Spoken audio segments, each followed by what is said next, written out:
السلام علیکم۔ تو آج سے ہم لوگ سٹارٹ کرنے جا رہے ہیں سیریز آف پاکستان افیئرس۔ اس میں سب سے پہلا ٹاپک ہے شیخ احمد سرہندی، جنہیں کہ مجدد الف ثانی بھی بولا جاتا ہے۔ ان سے متعلق کویشچن جو ہے CSS میں وہ 2 دفعہ آ چکا ہے، 2018 میں بھی اور 2020 میں بھی۔ میں نے اس ویڈیو کے لاسٹ میں اپنا ایک سولو کیا ہوا کویشچن بھی دیا ہوا ہے جو کہ 2018 میں آیا تھا، تو ویڈیو کو اینڈ تک لازمی دیکھیے گا۔ سب سے پہلے شیخ احمد سرہندی کے بارے میں کچھ تھوڑی سی ڈیٹیل ہے جو کہ MCQs کے لحاظ سے آ سکتی ہے۔ اس میں سب سے پہلے شیخ احمد سرہندی 1564 میں پیدا ہوئے اور 1624 میں ان کی ڈیتھ ہوئی۔ وہ سرہندی میں پیدا ہوئے تھے، سرہندی ایک شہر کا نام تھا۔ شیخ احمد سرہندی 28 ریفارمر ہیں۔ وہ حضرت عمر فاروق رضی اللہ تعالیٰ عنہ جو کہ دوسرے خلیفہ ہیں، ان کے ڈسینڈنٹس میں سے ہیں۔ ان کے فادر کا نام شیخ احد فاروقی تھا۔ جب شیخ احمد سرہندی 19 سال کے ہوئے تو وہ آگرہ گئے۔ آگرہ میں اس وقت اکبر کی حکومت تھی اور اس نے وہاں جو دین الہی ہے وہ قائم کیا ہوا تھا، اور اس وقت کی آگرہ کی سیاسی اور مذہبی صورتحال بہت ہی زیادہ خراب تھی، تو انہوں نے لوگوں کو اسلام کی طرف واپس لانے میں بہت زیادہ جدوجہد کی، اور ان کا تعلق سلسلہ نقش بندی سے تھا۔ اب کیونکہ ان کا تعلق مذہبی صوفی عالموں کے خاندان سے ہوتا ہے اور وہ انہی کے درمیان پلے بڑے ہوتے ہیں، تو وہ اپنی جو مذہبی تعلیم ہے اسے جلد ہی چھوٹی عمر میں ہی کمپلیٹ کر لیتے ہیں، almost at the age of 17۔ پھر وہ قرآن حفظ کرتے ہیں اور پھر حدیث اور تفسیر کی اسٹڈی کی طرف متوجہ ہو جاتے ہیں۔ ایٹ دا ایج آف 36 ان کی ملاقات ہوتی ہے خواجہ باقی باللہ سے۔ خواجہ باقی باللہ کو پہلے ہی پتہ ہوتا ہے کہ شیخ احمد سرہندی ان سے ملنے آ رہے ہیں۔ وہاں پہ ان کی ملاقات ہوتی ہے شیخ سکندر قادری سے۔ شیخ سکندر قادری شیخ احمد کو اپنے دادا کا ایک گارمنٹ چوگا دیتے ہیں۔ جب وہ چوگا لینے کے بعد شیخ احمد سرہندی کے ساتھ سپرفیشل ایونٹس ہونا سٹارٹ ہو جاتے ہیں۔ انہیں خواب میں حضرت محمد صلی اللہ علیہ وآلہ وسلم کی زیارت بھی ہوتی ہے، انہیں بتایا جاتا ہے کہ آپ نے شریعت نافذ کرنی ہے۔ اصل میں ریفارمر جو ہے وہ ایک ایسے انسان کو بولا جاتا ہے جو کہ مسلم سوسائٹی کو شرک اور کفر سے جو ہے وہ محفوظ کرتا ہے۔ دنیا میں 100 یا 1000 سالوں میں اللہ تعالیٰ ایک ایسا بندہ بھیجتا ہے جو کہ ریفارمر ہوتا ہے، لیکن وہ ریفارمر ہے وہ خود کو کبھی بھی یہ دعویٰ نہیں کرتا کہ وہ نبی ہے، وہ مجدد ہوتا ہے، اس پہ وحی بھی نازل نہیں ہوتی۔ تو شیخ احمد سرہندی جو ہے ایسے ہی ایک ریفارمر تھے، اور ان کا تعلق نقش بندیہ آرڈر سے ہوتا ہے۔ نقش بندیہ جو ہے یہ ایک پرشین ورڈ ہے۔ نقش بندیہ جو ہوتے ہیں وہ سنی روحانی طریقے کے اسٹرانگ ایڈھیرنس مطلب اسٹرانگ بلیور ہوتے ہیں، اور یہ ان کا جو سلسلہ ہے یہ ٹریس بیک کرتا ہے from prophet peace be upon him to Abu Bakr الصدیق رضی اللہ تعالیٰ عنہ۔ اب شیخ احمد سرہندی کو چونکہ صوفیزم میں بہت زیادہ انٹرسٹ ہوتا ہے تو وہ خواجہ محمد باقی باللہ کی شاگردی میں آ جاتے ہیں، اور اپنی کیپیبلٹیز کی بیس پہ تھوڑے ہی عرصے میں نقش بندی سٹیٹس ان کو مل جاتا ہے، اور خواجہ محمد باقی باللہ کی ڈیتھ کے بعد خواجہ اسکول آف تھاٹ جو ہے وہ ان کی سرپرستی میں آ جاتا ہے۔ اب یہ جو بادشاہ اکبر ہوتا ہے نا، یہ شروع سے ہی ایسا نہیں ہوتا، یہ شروع سے بہت ہی زیادہ مطلب سچا مسلمان ہوتا ہے۔ He was like crazy about Islam, 5 وقت کی نمازیں بھی پڑھتا ہے، لیکن پھر اس کے ساتھ کچھ ایسے واقعات ہوتے ہیں جو کہ اسے اینٹی اسلام بنا دیتے ہیں۔ وہ بہت ہی زیادہ نا انکویزیٹو، پرتجسس اور بہت سوال کرنے والا انسان ہوتا ہے۔ وہ ایک عبادت خانہ کھولتا ہے 1575 میں، جس میں وہ 4 طرح کے لوگ، جس میں کہ امیر جسے کہ نوبیلز بولا جاتا ہے، سید، علماء اور شیخ، ان 4 لوگوں کو بلاتا ہے۔ انہیں ایک اسپیسیفک ڈائریکشنز میں بٹھا دیتا ہے، مطلب نارتھ، ایسٹ، ویسٹ اور ساؤتھ، اور خود درمیان میں بیٹھ جاتا ہے۔ پھر ان سے وہ سوالات کرتا ہے اسلام سے متعلق، خدا سے متعلق اور کریشن آف یونیورس سے متعلق۔ اب یہ چاروں نا ایک دوسرے سے جیلسی میں آ کے اور اکبر کی نظروں میں اچھا اور اس کے قریب ہونے کے خاطر نا ڈیفرنٹ جواب دینا شروع کر دیتے ہیں، اور جو کوئی دوسرا جواب دیتا ہے اس کی نفی کرتے ہیں کہ نہیں ایسے نہیں تھا، یہ تو ایسے تھا۔ اب جو اکبر ہوتا ہے نا وہ بڑا ڈس اپوائنٹ ہوتا ہے۔ اس میں 2 کریکٹرز ہیں، عبد الفضل اور عبد الفیضی۔ ان دونوں کا بھی اکبر کو اسلام سے ہٹانے میں نا بہت بڑا ہاتھ ہے۔ ایک دن کیا ہوتا ہے کہ اکبر خود جا کے نا خطبہ دینا شروع کر دیتا ہے، اور اس میں وہ والی آیات پڑھتا ہے جو کہ عبد الفضل نے اسے لکھ کے دی ہوتی ہیں۔ اب اس کا ہر قدم اسے دین سے، اسلام سے دور لے کے جاتا ہے، اور وہ اپنا نیا دین متعارف کراتا ہے جسے کہ وہ دین الہی کہتا ہے۔ اس کے بعد وہ ہندو وائفز رکھنا شروع کر دیتا ہے، جیسے کہ جودھا بائی اس کی ایک وائف تھی. جزیہ جو کہ ٹیکس ہوتا ہے نان مسلمس پہ ٹو گیو دیم پروٹیکشن، اسے ختم کر دیتا ہے. پھر آہستہ آہستہ وہ کرسچنس اور ہندوز کو عبادت خانوں میں بلانا شروع کر دیتا ہے. Using the name of Muhammad and Ahmad, محمد اور احمد نام رکھنا انہیں بین کر دیتا ہے. سلام کہتا ہے سلام نہیں کرو، اس کے انسٹیڈ سے اللہ اکبر، اللہ اکبر جب آیا کرو تو اللہ اکبر بولا کرو، کیونکہ اس کے نام میں اکبر آتا تھا.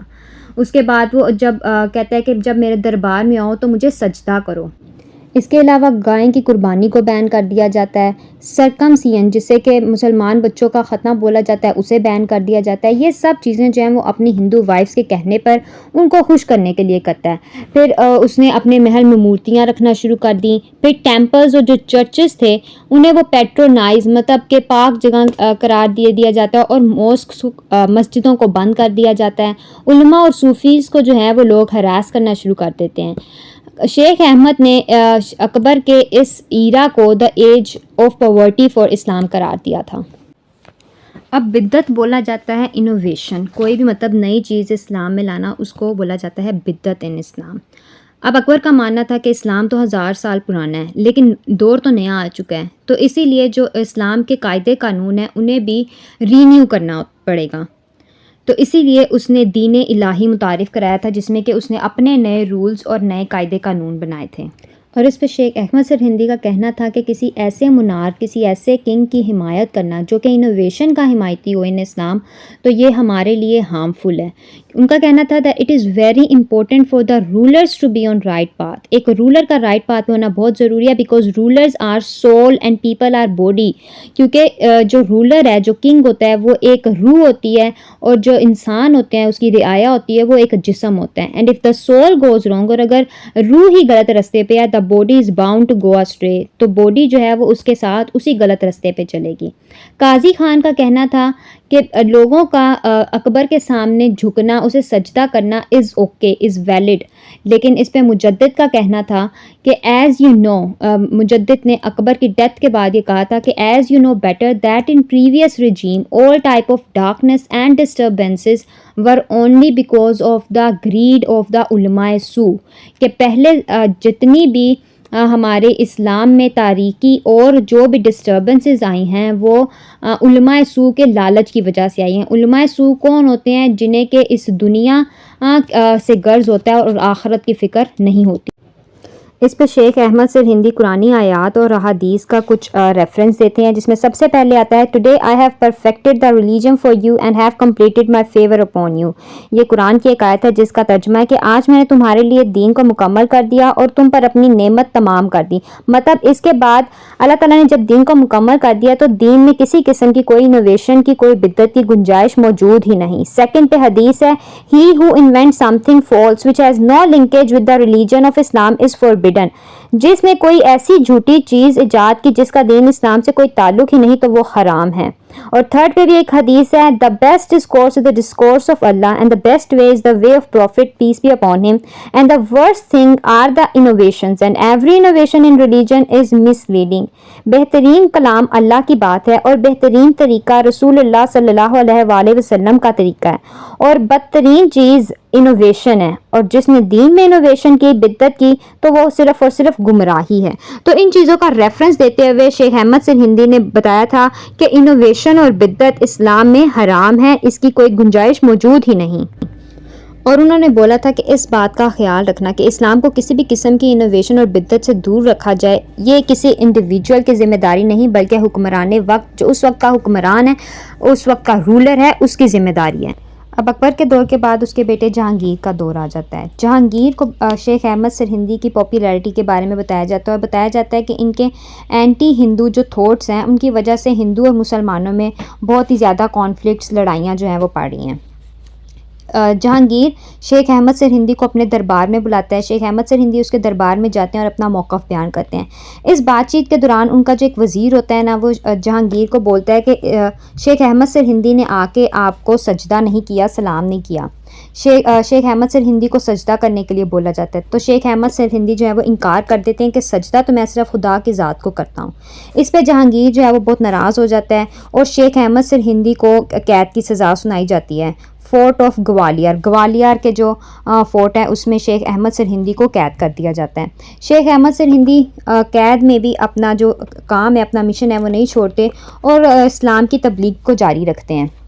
کچھ عرصے کے بعد جہانگیر کو اپنی غلطی کا احساس ہو جاتا ہے اور 2 سال کے بعد شیخ احمد سرہندی کو وہاں سے آزاد کر دیا جاتا ہے. ایک دفعہ جہانگیر جو وہ بیمار ہو جاتا ہے اور شیخ احمد سرہندی اس کے لیے میڈیسن بناتے ہیں.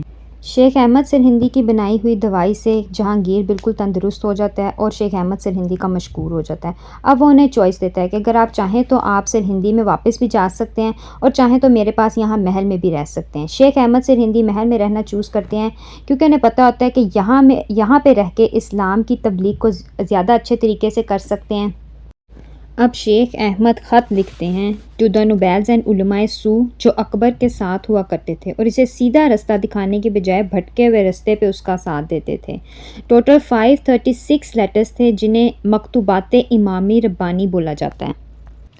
اب آگے اس میں 2 کانسیپٹ آتے ہیں، ایک ہے وحدت الوجود اور دوسرا ہے وحدت الشہود. وحدت الوجود کچھ صوفی علماء نے پیش کیا تھا جس کے مطابق ان کا کہنا تھا کہ ساری کائنات اللہ کی بنائی ہوئی ہے، خالق اور اس کی مخلوق میں کوئی فرق نہیں، تو اس کی تخلیق کو سجدہ کرنا یا اس کی عبادت کرنا اس خالق کو سجدہ کرنے کے ہی برابر ہے، نعوذ باللہ. اسی کانسیپٹ کی بیس پہ انہوں نے اکبر کو سجدہ کرنے کے کانسیپٹ کو بھی جسٹیفائی کیا تھا کہ کیونکہ اکبر کو اللہ نے پیدا کیا ہے تو اس میں اللہ کا عکس ہے، اس لیے اسے سجدہ کرو، اسی لیے اسے ذل الہی بھی کہا جاتا تھا. اس کانسیپٹ کو عین الیقین بھی کہتے تھے. جبکہ شیخ احمد سرہندی نے اس کانسیپٹ کی نفی کرتے ہوئے بولا کہ خالق اور اس کی مخلوق 2 الگ اور مختلف اینٹیز ہیں اور اللہ کی تخلیق کو سجدہ اور اس کی عبادت کرنا غلط اور حرام ہے. وحدت الشہود بولا جاتا ہے اسے اور عین الیقین بھی کہا جاتا ہے. اور شیخ احمد سرہندی کے انہیں اقدام کی بنیاد پہ مسلمانوں کی کانشیسنس بحال ہونا شروع ہوئی تھی. پھر آگے ان کے کچھ کنٹریبیوشنز کا بتایا گیا جس میں سر فہرست آتی ہے ان کی ایک بک جس کا نام تھا اتباعِ نبوت یا اتباعِ سنہ which was against دین الہی and which tells about true Islam and about the impacts of philosophers on اکبر. اور کچھ فردر جو کہ ہم پہلے ہی پڑھ چکے ہیں.